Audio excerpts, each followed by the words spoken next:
What's happening, y'all? Welcome inside the Fantasy Stock Exchange. Bush coming at you solo today to bring you the top 5 most underrated players right now in rookie drafts. What I'm going to be doing in today's video is comparing my rookie rankings with the consensus market value via Keep Trade Cut.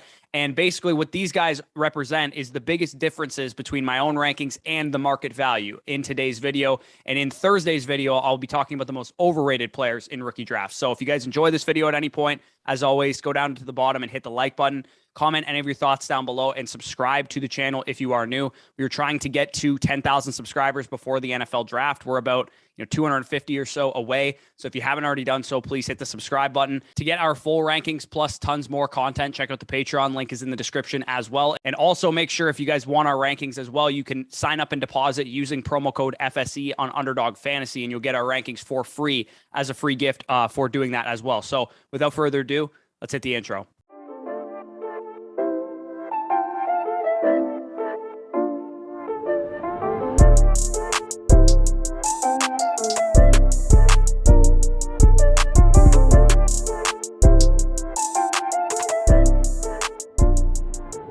All right, so if you skip the intro, the top 5 most underrated players in rookie drafts today, comparing market consensus from Keep Trade Cut versus my own rookie rankings.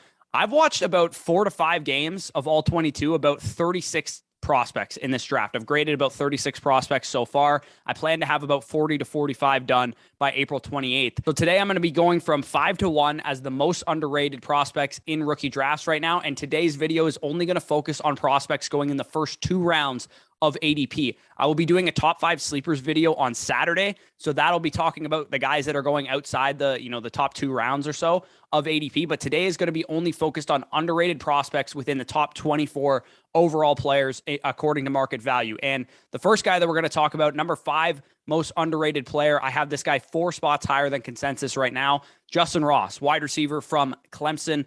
Consensus 24th overall player, so just a fringe second round pick as it currently stands. He is my 20th overall player, so more so of a mid second round pick for me.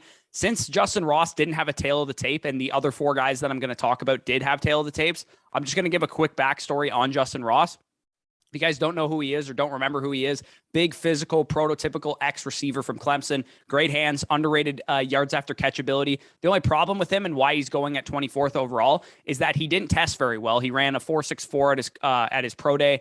Not the greatest, agility times and all that kind of stuff. He's a bit raw, and he also has a very lengthy injury history. Justyn Ross, when you look back at his career, he had a very similar career trajectory to George Pickens from Georgia. And when we look at both of their careers, they both had very good freshman seasons, and I would say Justyn Ross's was a transcendent freshman season. At the time, when in 2018, when Justyn Ross was a freshman, we're thinking, come the 2021 NFL draft, Calvin Johnson, Julio Jones, Amari Cooper, AJ Green level of prospect for that draft class. If he did a way too early mock draft a couple of years ago, he would have been like the second pick in the draft. With how he performed in 2018, 1,000 yards, 9 touchdowns on only 75 targets while sharing the field with future NFL stars like T. Higgins and Hunter Renfrow and Travis Etienne and Amari Rodgers at Clemson with Trevor Lawrence throwing him the football. In 2018, Justyn Ross led the country in yards per target with 13.4, was second in PFF receiving grade, first in yards per route run with 4.98, which is an absolutely absurd number. In 2019, coming off of his successful freshman season, he had a solid year, but nothing crazy. He's still competing for work with T. Higgins and Travis Etienne, 19.3% target share in 2019. His junior year was supposed to be the explosion, right? The year that we saw from Drake London this year before he got hurt was once Amon-Ra St. Brown, once Michael Pittman Jr. were finally in the NFL, we saw Drake London have that explosion year. That's what we were expecting from Justyn Ross in 2020. And the unfortunate thing is that he faced a career-threatening spinal surgery, and that put him out 18 months following his sophomore season in 2019. He didn't return to football, and we didn't even think he was going to come back, period. But he didn't return to football until 2021 as a redshirt junior. He comes back and has another injury-riddled season, breaking his foot and having surgery on that this past offseason. DJ Uiagalelei, who was his quarterback in 2021 with Trevor Lawrence gone to the NFL, ranked in 106 out of 146 passers in the NCAA, even when Justyn Ross was on the field this year. Just horrifically bad as a passer. Every game that I watched from this season, you could tell DJ Uiagalelei just is not a good quarterback. My thing with Justyn Ross is that if we're going to play the game that we're playing with George Pickens. If he didn't get injured, what are we talking about production-wise? Why aren't we doing it with Justyn Ross as well, who was better as a freshman than George Pickens, better as a sophomore than George Pickens, and had better NFL target competition on his team to compete for targets with? This draft class is not deep. So the fact that Justyn Ross is going at pick 24 is easily worth that type of risk to me, because there's only about 15, 16 players in this class that I feel comfortable drafting. And after that, there's like 20 names that you could throw into a hat and pick with like the 208 in your draft. And I wouldn't argue with you, because this class is not very deep. The mid to late second round for me, for a guy like Justyn Ross, with the upside that he showed as a freshman and as a sophomore, is worth that swing. The nice thing about Justyn Ross, too, is that the draft capital where the NFL actually drafts this guy will tell us everything that we need to know. If he goes in the top 100 overall picks in the NFL draft, it means that a team is convinced that freshman Justyn Ross and sophomore Justyn Ross still exists. It's the Cortland Sutton type of prospect that he looks like early in his career. And even if he goes early day 3, he's worth a swing in the late second round, in my opinion, because it means that his medicals are cleared, the ankle injury, the spinal injury, all that stuff. Teams are not concerned about it if he goes in the 3rd or the 4th round of the NFL draft. Now, the 4th guy, my 4th most underrated prospect, according to consensus, is Sam Howell, quarterback from the University of North Carolina. He is consensus the 17th overall player in superflex drafts right now. He is my 12th overall player. And like I said before, the rest of these guys that I'm going to talk about have tail of the tape. So if you guys want a more in-depth look on Sam Howell or any of the guys that I'm going to talk about in a second, go check out the tail of the tape playlist on the channel. But Howell is currently my quarterback 1. If you guys haven't seen his tail of the tape, that was basically my conclusion from Sam Howell. Sam Howell has a great fantasy skill set. Everybody talks about Malik Willis's upside and his arm talent, his mobility, but we have Sam Howell, who was a 1,000-yard rusher this year. He was tough. He was competitive. He's smart. He graduated early from UNC. Great arm, registered the highest velocity on his throw at the combine, higher than Malik Willis. He's great at creating outside the pocket. He's solid under pressure. The problem with Sam Howell, and the reason why he's my 12th overall player and the consensus 17th overall player, is that he isn't getting a lot of first-round buzz. It doesn't sound like NFL teams are willing to spend a first-round pick on him. And if he does go first round, he will end up a lot higher than my 12th overall player. But the reason that he's not getting a lot of first-round buzz is because he had a down season this year. With all of his dudes, all of his favorite targets, De'Ami Brown of the Washington football team, Michael Carter, running back for the New York Jets, running back for the Denver Broncos, Javonte Williams, and wide receiver for the Chicago Bears, Daz Newsome. They all went off to the NFL, leaving Sam Howell and a makeshift offensive line to fend for themselves. And as a true sophomore, Sam Howell in 2020, at 19 years old, had the best season any college quarterback in this draft class had. And that includes Kenny Pickett's year this year. That includes Desmond Ritter's year this year and Malik Willis's year this year. I think 2020 Sam Howell was the best single season any of the quarterbacks in this draft class had. And Howell is the only underclassman in this class as well. Among the top 5 quarterbacks, Desmond Ridder, Sam Howell, Malik Willis, Matt Corral, and Kenny Pickett, Sam Howell is the only guy that is an early declare. He just graduated school early, which is why he was eligible for the Senior Bowl. He's not actually a senior. And typically early declares at quarterback is a positive thing as well. We don't want our quarterbacks to be 5-year redshirt seniors like Kenny Pickett is. As long as Sam Howell goes in the top 50 overall draft picks in the NFL draft with a reasonable chance to get on the field and play. So even if he doesn't go in the first round, if he goes in the early second to Seattle or to Detroit or to Washington or to a team with a shaky starter or not a starter at all, he's going to be a guy that I consider at the 1-2 turn of my rookie drafts. The dream for me as a Sam Howell guy is 32 to the Detroit Lions. That's where I want him to go, or 34 to the Detroit Lions, but ideally with that first round draft capital. So Sam Howell is a guy pending his draft capital who is going very, very overlooked in rookie drafts right now. People are, under the impression that his arm talent isn't going to translate, his mobility isn't going to translate. But the reality is there's not a lot of quarterbacks that can rush for 1,000 yards, even in college. Jalen Hurts,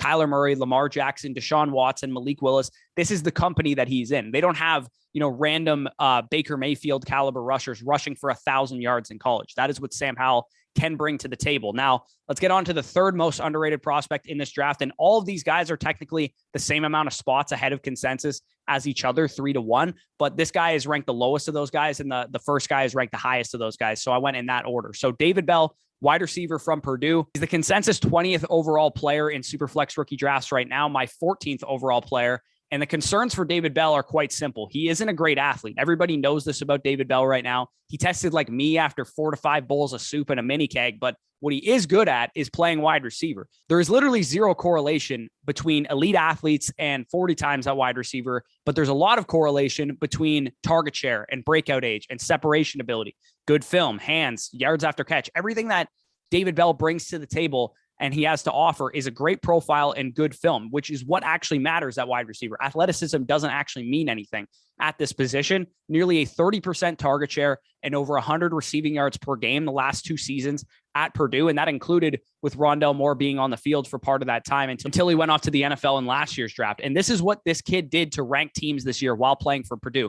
This is legitimate high-level competition. David Bell's game logs against Ohio State: 17 targets, 11 catches, 103 yards against Ohio State. 16 targets, 11 catches, 217 yards, and a touchdown against Michigan State. He also went, 7 for 64 against Notre Dame, 11 for 240 and 1 against Iowa. This guy was averaging 13.75 targets, 10 catches, 156 yards, and half a touchdown per game versus high level ranked competition in college football with a Purdue Boilermakers quarterback throwing him the ball. I've seen people bring up the fact that David Bell has a low college yards per reception at 12.8, and that is a concern for sure, but they think the reason that he has this low yards per reception is because he went to Purdue, and all they had was David Bell, and they were force-feeding him the ball.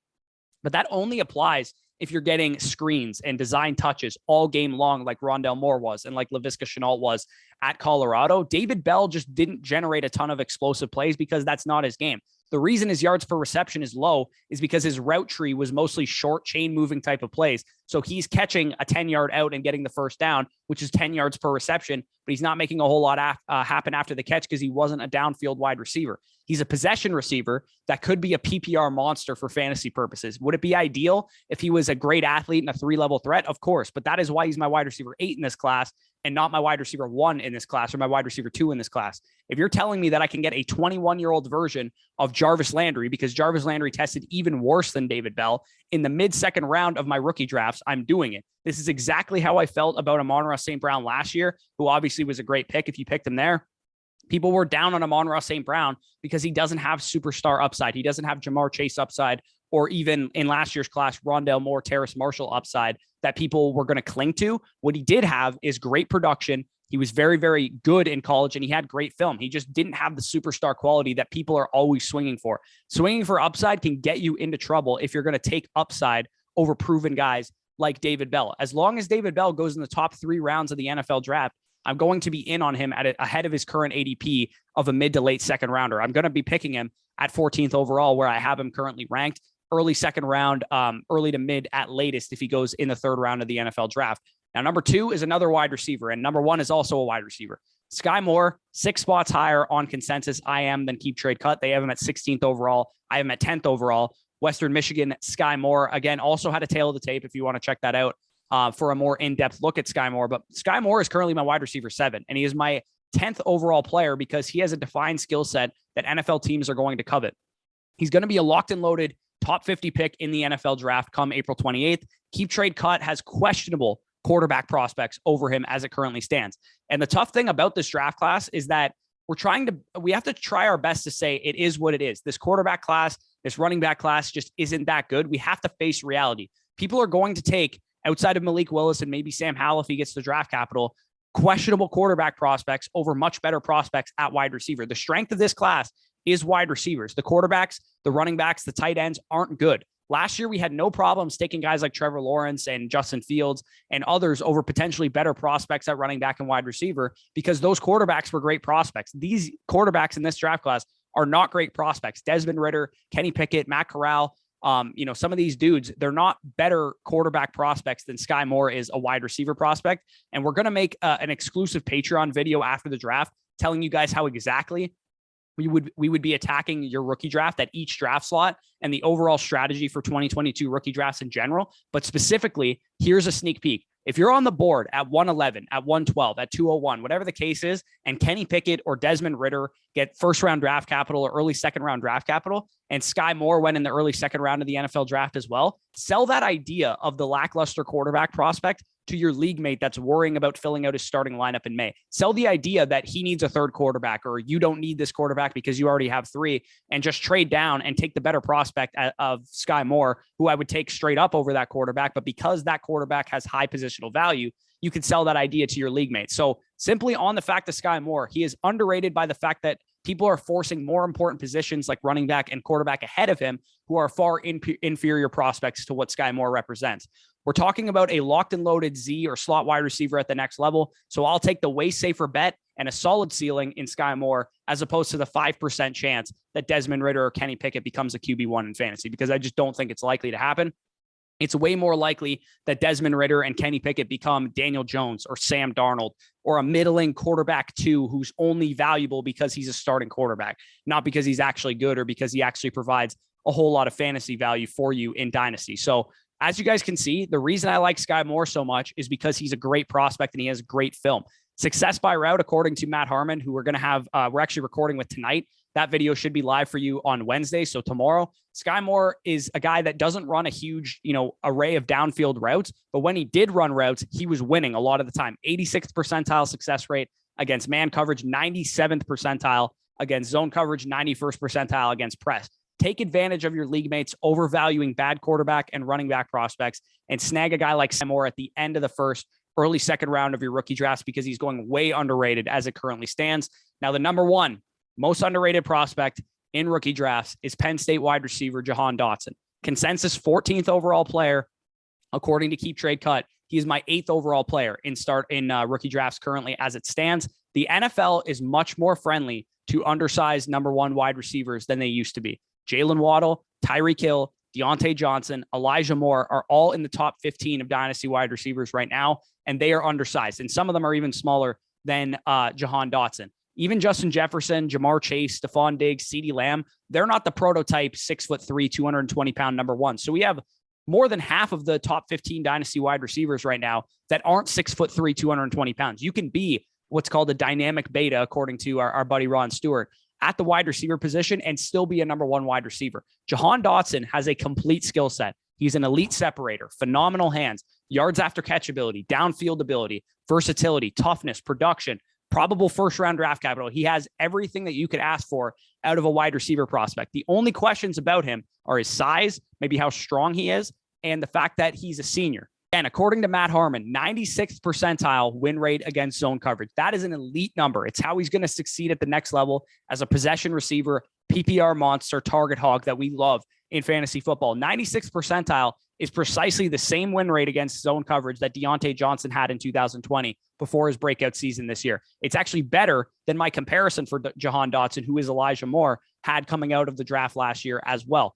Jahan Dotson is a perfect 1-2 turn pick for those of you guys that need to add some talent or to just scoop up some value to your dynasty rosters. And I am more than comfortable picking him as high as 106, 108, especially if he gets drafted to a team like Green Bay or Kansas City, which is about the range of the draft that we're expecting Jahan Dotson to go. I expect him to go in the first round of the NFL draft, either around pick 20 to 30, which is where both Kansas City and Green Bay pick. And they're both dream landing spots for Jahan Dotson. And it's not just because of their great quarterbacks, but because he also fits the role of what they lost, a high target option like Devontae Adams and Tyreek Hill. So if you guys enjoyed this video at any point, as always, hit the like button, comment any of your thoughts down below, comment down below who you believe is the most underrated prospect coming into rookie drafts before the NFL draft, and make sure to hit the subscribe button as well. Like I said, check out the Patreon if you want tons more dynasty and rookie content, and make sure to check out our sponsors over at Underdog Fantasy. Right now, we have a promotion going that you can deposit using our code FSE, which you guys can see on the screen right now. And for using our code, you'll get our Dynasty Rankings Manifesto to prepare you for your rookie drafts and for your Dynasty startups that you might be doing this offseason for free. As a thank you for using our code, you'll get access to our Dynasty Rankings Manifesto for the entire season, just for doing that. So if you haven't already done so, check those out. Peace out, guys. I'll talk to you soon.